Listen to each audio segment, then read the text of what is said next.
Come and let us go up to the mountain of the Lord, unto the house of our God. Come and let us go up to the mountain of the Lord, unto the house of our God. And He will teach us of His ways, and we will walk in His paths. For the law shall go forth from Zion, and the word of the Lord from Jerusalem.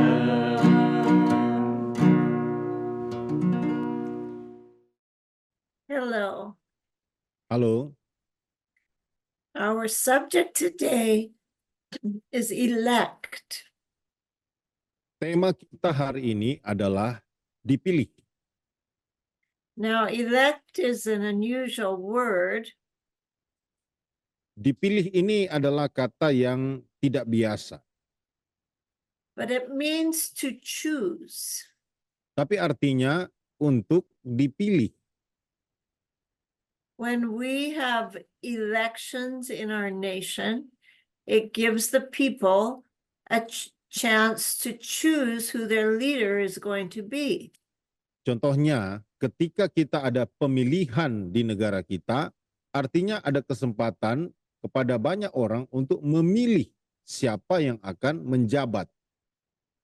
So elect means to choose or select someone to do or hold an office. Jadi kata dipilih di sini adalah untuk menunjuk atau memilih seseorang untuk menjabat. Let us read how this applies to us in the Christian walk. Mari kita lihat bagaimana ini bisa diaplikasikan dalam kehidupan kita sebagai orang Kristen. In 1 Peter 1 and verse 2, we read, Di dalam 1 Petrus 1 ayat 2 kita baca, yaitu orang-orang yang dipilih sesuai dengan rencana Allah, Bapa kita, dan yang dikuduskan oleh Roh, supaya taat kepada Yesus Kristus dan menerima percikan darahnya. Kiranya kasih karunia dan damai sejahtera makin melimpah atas kamu. Peter is addressing the pilgrims here. Di sini Petrus memberikan sambutan kepada orang-orang pendatang Or the Christians. atau orang-orang Kristen. He is saying that they are God's elect. Dia berkata bahwa mereka adalah orang-orang pilihan Allah Or God's special ones. atau orang-orang yang istimewa bagi Allah. Selected to do a specified office or mission. Ditunjuk dan dipilih untuk menjabat atau melakukan sebuah misi. Let us read Ephesians 1 verse 3. Mari kita baca dalam Efesus pasal 1 ayatnya yang ketiga. Firman Tuhan, terpujilah Allah dan Bapa Tuhan kita Yesus Kristus, yang dalam Kristus telah mengaruniakan kepada kita segala berkat rohani di dalam sorga. So this passage begins with blessing God the Father. Jadi ayat ini dimulai dengan berkat dari Allah Bapa. Because God has given us his Son, Jesus Christ. Karena Allah telah mengaruniakan kepada kita anaknya yaitu Yesus Kristus. And we receive the spiritual blessings from God through Jesus Christ. Dan kita telah menerima berkat rohani dari Allah melalui Yesus Kristus. And remember that Christ is in the heavenly places. Dan ingat bahwa Kristus ada di alam sorgawi. He has conquered this world. Dia telah menaklukkan dunia ini.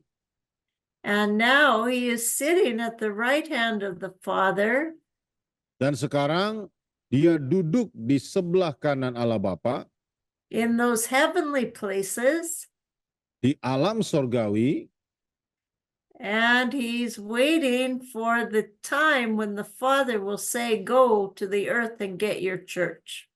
dan dia menunggu Bapanya untuk berkata, pergilah kepada dunia dan rebutlah, terimalah gerejamu.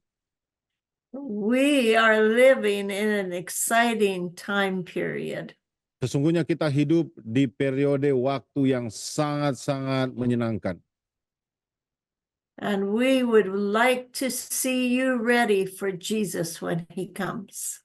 Dan kita mau, dia mau supaya kita siap ketika dia datang kembali. So let us continue our passage in verse 4.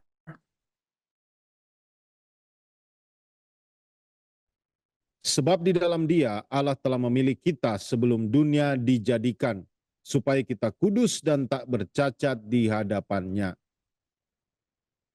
So he's telling us here that God chose us before he ever created this world. Dan dia mengatakan di sini bahwa Allah telah memilih kita sebelum dia menciptakan dunia ini. And that is difficult for us to grasp. Dan itu sulit bagi kita untuk kita memahami sepenuhnya. Because we live in a finite world. Karena kita hidup di dunia yang tidak kekal, di dunia yang And God lives in an infinite world. tapi Tuhan hidup di dunia yang kekal. He lives in a place that has no time. Dia hidup di tempat di mana tidak ada waktu di sana. It's called eternity. Itu disebut sebagai kekekalan. And for us at this time, we cannot understand it. Dan bagi kita saat ini kita tidak bisa memahaminya. But one day, when we get to heaven, we will know what eternity is all about. Tapi satu hari nanti kalau kita ke sorga, kita akan tahu apa itu kekekalan. So just realize that God's love comes to us because he chose us. Jadi sadarilah bahwa Tuhan sangat suka, sangat senang datang kepada kita karena dia telah memilih kita. And he chose us so that we should be holy. Dan dia telah memilih kita supaya kita kudus. Now, some people have their own version of what holy is. Beberapa orang memiliki versinya masing-masing tentang apa itu kekudusan. That it's the way you dress or the way you act. Mungkin cara engkau berpakaian, cara engkau bertindak. But it really is not the outward. Tetapi sesungguhnya bukanlah tampilan luarnya. It is our hearts. Tetapi hati kita. When our lives are surrendered and we give our hearts to God, he cleanses us. Ketika hidup kita berserah dan kita berikan hati kita, dia membersihkan kita. And then he makes us holy. Dan dia membuat kita menjadi kudus. He covers us with his precious blood. Dia membungkus kita dengan darahnya yang sangat berharga. And we come under Christ's righteousness. Dan kita datang di bawah kebenaran Allah, kebenaran Kristus. Isn't that beautiful? Bukankah ini begitu indah, saudara? And if our hearts are pure, dan jika hati kita murni, then we will be aware of how we present ourselves to others. Maka kita akan berhati-hati bagaimana cara kita di depan orang lain. But it is not the outward that makes us holy. Tapi bukanlah tampilan luar kita yang menjadikan kita kudus. And it says before him, before God in love. Dikatakan di hadapannya, di hadapan Allah yang mengasihi kita. So God wants us pure and holy. Jadi yang diinginkan Tuhan adalah supaya kita murni, kita kudus. And when we come to him and invite him into our life, that's what he does for us. Dan kita datang kepada dia dan mengundang dia dalam hidup kita, itulah yang dilakukannya kepada kita. And it's just not a one-time experience, it's a daily walk. Dan bukan hanya pengalaman satu kali saja, tetapi perjalanan setiap hari. Now let us read verse 5. Mari kita baca ayat 5. Dalam kasih, ia telah menentukan kita dari semula oleh Yesus Kristus untuk menjadi anak-anaknya sesuai dengan kerelaan kehendaknya. We know in the beginning, before man sinned, Kita tahu dari awal sebelum manusia jatuh dalam dosa, man had union with God. manusia memiliki kesatuan dengan Allah. But sin separated man from God. Tapi dosa telah memisahkan manusia dengan Allah. And that is why Jesus had to die on the cross for our sins. Itulah mengapa Yesus harus mati di atas kayu salib buat dosa-dosa kita. But look at verse 5. Tapi lihat ayat 5, saudara. At God's eternal purpose was that he would adopt us as his sons.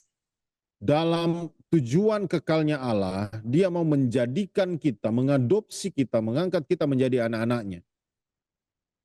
And he had to adopt us because we'd been separated. Jadi dia harus menjadikan kita, mengadopsi kita, karena sebelumnya kita terpisah dengannya.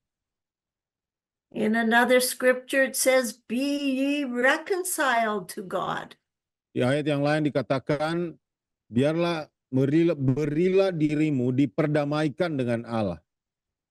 And that big word reconciled means to be brought together again. Dan digunakan kata rekonsiliasi di sana, artinya dikembalikan lagi. So this is God's plan. Jadi ini adalah rencana Allah. And it is the good pleasure of his will.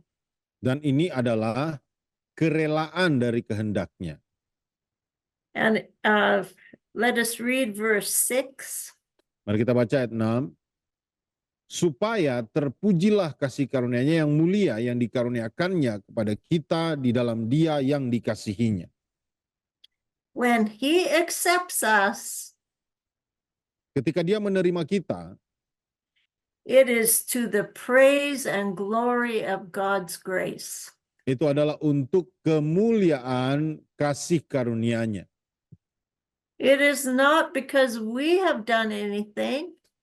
Bukan karena kita telah melakukan sesuatu, It is not of works, lest any man should boast. bukan karena pekerjaan manusia, nanti orang jadi sombong karena itu. It is by grace we are saved, Tapi semua oleh karena kasih karunia kita telah diselamatkan through faith. oleh iman. In Romans 8:28, it tells us that all things will work together for good to those who. Dalam Roma 8 ayat 28 dikatakan kita tahu sekarang bahwa Allah turut bekerja dalam segala sesuatu untuk mendatangkan kebaikan bagi mereka yang mengasihi Dia, yaitu bagi mereka yang terpanggil sesuai dengan rencana Allah. So that happens if we accept the calling that God intends for us. Jadi itu bisa terjadi ketika kita menerima panggilan yang sudah ditentukan oleh Allah bagi kita. So this may be the plan of God, but we have to accept it. Jadi ini mungkin adalah rencana Allah, tapi kita harus menerimanya. we cannot enter into those spiritual blessings of Christ unless we receive Christ into our life. Kita tidak bisa masuk dalam berkat rohani Kristus kecuali kita menerima Kristus dalam hidup kita. What are we called for? Apa panggilan kita? Before the foundation of the world, God has made a plan for your life. Sebelum diletakkan dasar dunia ini, Tuhan telah menetapkan rencananya bagi hidupmu. And he desires that this plan be fulfilled. Dan dia menginginkan rencananya itu digenapi. Not only in you individually, but the church as a whole. Bukan hanya bagi saudara secara pribadi, tetapi sebagai gereja secara utuh. Let us read Romans 8:29 and 30. Mari kita lanjut dalam Roma 8, sekarang ayat 29 sampai 30.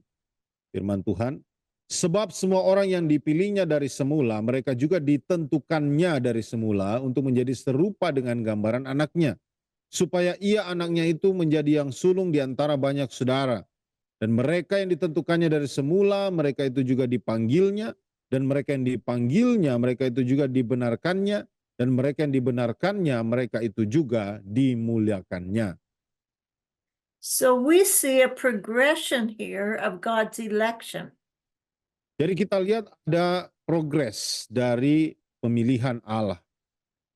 And call upon our lives. Dan panggilannya atas hidup kita. And the purpose of our life. Dan tujuan dalam hidup kita. So first of all, God predestined our life.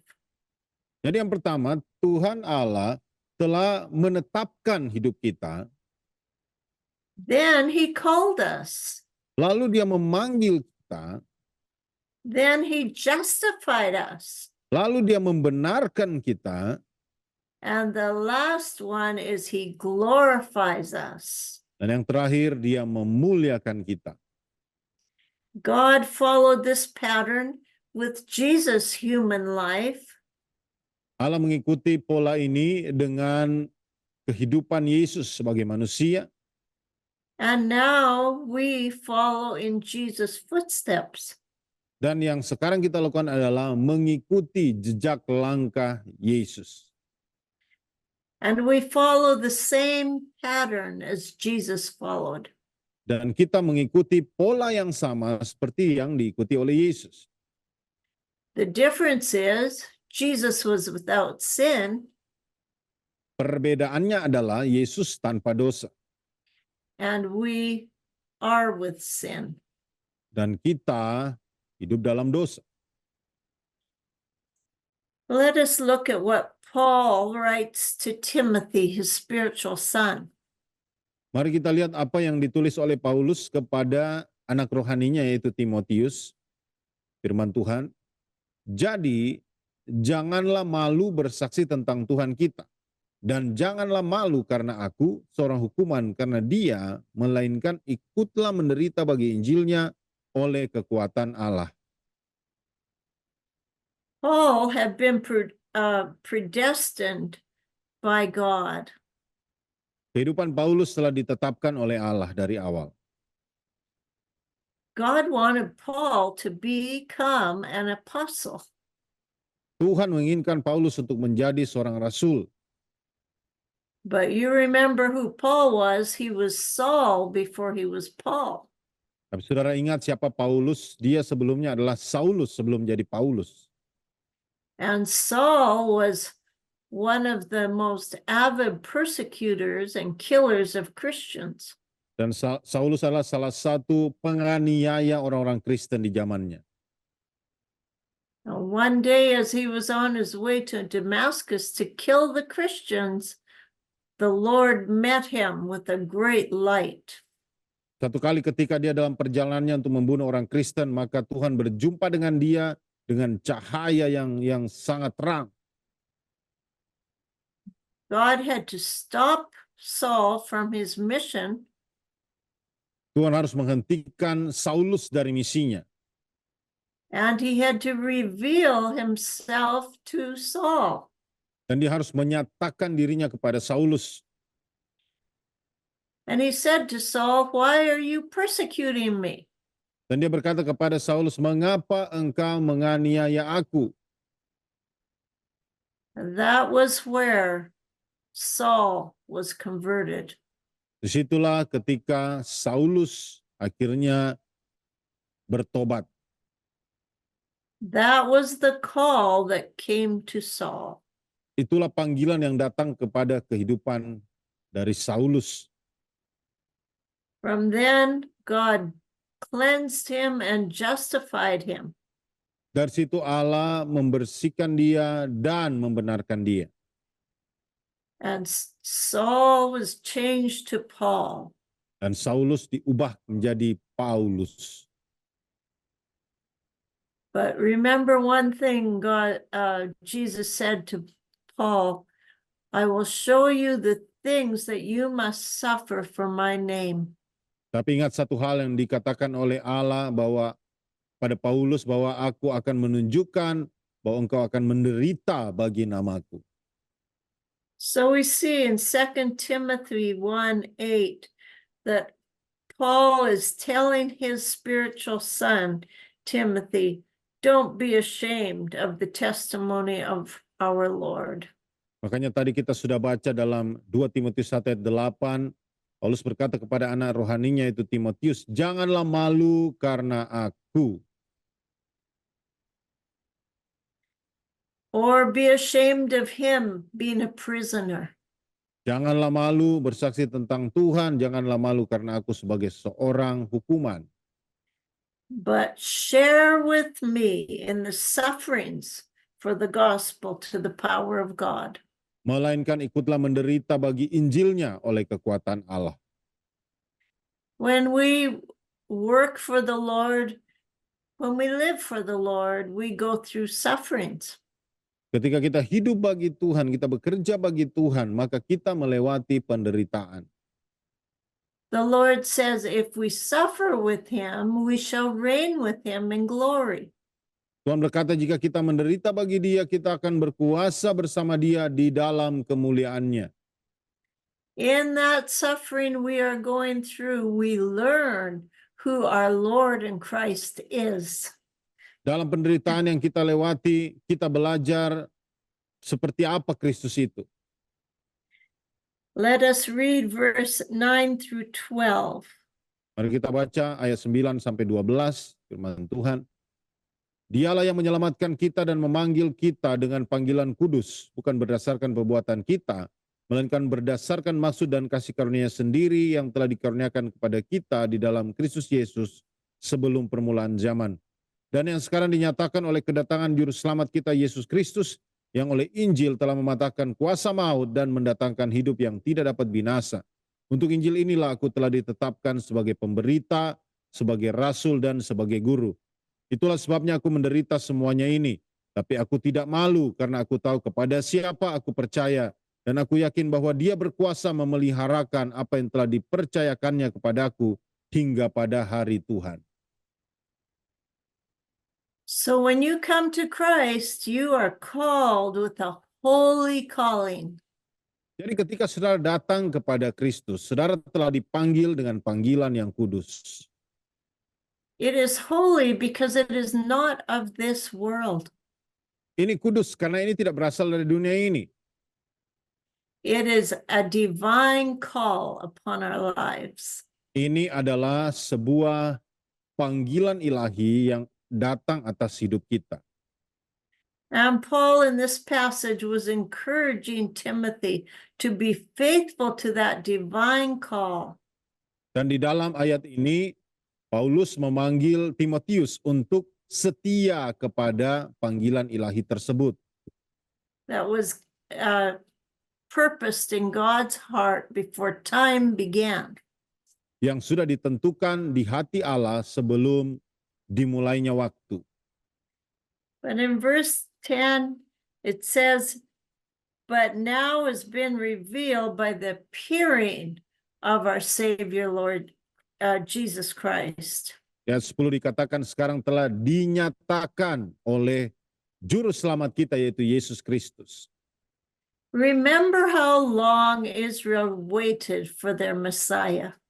Saudara ingat berapa lama di waktu yang dibutuhkan oleh bangsa Israel untuk menantikan Sang Mesias. It was hundreds of years they waited. 100 tahun saudara mereka menunggu. And then Jesus came. Lalu Yesus datang. But he didn't come the way anyone thought he would. Tapi dia tidak datang dengan cara yang dipikirkan banyak orang. He did not come as a king, Dia tidak datang sebagai seorang raja, but was born just like we were as a little baby. dan kita lahir seperti sebagai bayi yang kecil. And at his death, he abolished death. Dan dalam kematiannya dia mengalahkan maut. And brought life and eternal life Dan membawa kehidupan yang kekal for us. untuk kita. And Paul writes, "For this I was appointed a preacher." Dan Paulus menuliskan bahwa oleh karena hal inilah aku telah ditunjuk sebagai pemberita Injil. An apostle, Dan seorang rasul. and a teacher of the Gentiles. Dan seorang guru bagi orang-orang yang bukan Yahudi. So that is why he suffered many very difficult things. Itulah sebabnya dia menderita dengan banyak hal, dengan banyak cara. And he was faithful to Christ till the end. Dan dia setia kepada Kristus sampai akhir. Now, in Galatians 1:6, Paul writes to the Galatians that he was disappointed that they were turning away from the gospel. Dalam Galatia 1 ayat 6, Paulus menuliskan kepada orang-orang Galatia, "Aku heran bahwa kamu begitu lekas berbalik daripada Dia yang oleh kasih karunia Kristus telah memanggil kamu dan mengikuti suatu Injil lain." And Paul warned the Galatians not to turn away from the gospel of Christ. Jadi Paulus mengingatkan orang-orang Galatia jangan berbalik dari Injil Kristus. It's a very serious thing to turn away from the gospel. Ini sesuatu yang sangat serius untuk berbalik dari Injil. Do not follow man Jangan mengikuti manusia and their doctrines, dan doktrin mereka, but stay in the scriptures. tapi tetap tinggal di dalam Injil. Okay, our next verse, our last verse is 1 Peter 1 verse 2. Mari kita baca ayat yang terakhir kembali ke 1 Petrus 1 ayat 2. Firman Tuhan, yaitu orang-orang yang dipilih sesuai dengan rencana Allah Bapa kita dan yang dikuduskan oleh Roh supaya taat kepada Yesus Kristus dan menerima percikan darahnya, kiranya kasih karunia dan damai sejahtera makin melimpah atas kamu. That is why we are called the elect. Itulah kenapa kita dipanggil sebagai orang yang dipilih. If we receive Jesus Christ as our Lord and Savior. Jika kita menerima Yesus Kristus sebagai Tuhan dan Juru Selamat kita. So I challenge you today to receive Christ. Jadi saya mendorong saudara hari ini, terimalah Kristus. Receive all that He has for you. Terimalah semua yang disiapkannya bagimu. And walk with Him daily. Dan berjalanlah bersama dengan Dia setiap hari. And you will be amazed at what He does in your life. Maka engkau akan terkagum-kagum dengan apa yang dilakukannya dalam kehidupanmu. We will have one more scripture, 1 Peter 2:6. Satu ayat lagi sebelum kita tutup, 1 Petrus 2 ayat 6. Firman Tuhan berkata, sebab ada tertulis dalam kitab suci, Sesungguhnya aku meletakkan di Sion sebuah batu yang terpilih, sebuah batu penjuru yang mahal, dan siapa yang percaya kepadanya tidak akan dipermalukan. Jesus Christ, the Son of God, is that elect cornerstone. Yesus Kristus anak Allah itulah batu penjuru yang terpilih. And we too have been chosen to be an elect precious stone. Dan kita juga telah dipilih untuk menjadi batu-batu yang berharga baginya. In his eternal building of his house. Untuk dalam pembangunan rumahnya yang kekal. The Lord bless you richly today. Kiranya Tuhan memberkati saudara dengan luar biasa hari ini. Goodbye. Sampai jumpa. Come and let us go up to the mountain of the Lord, unto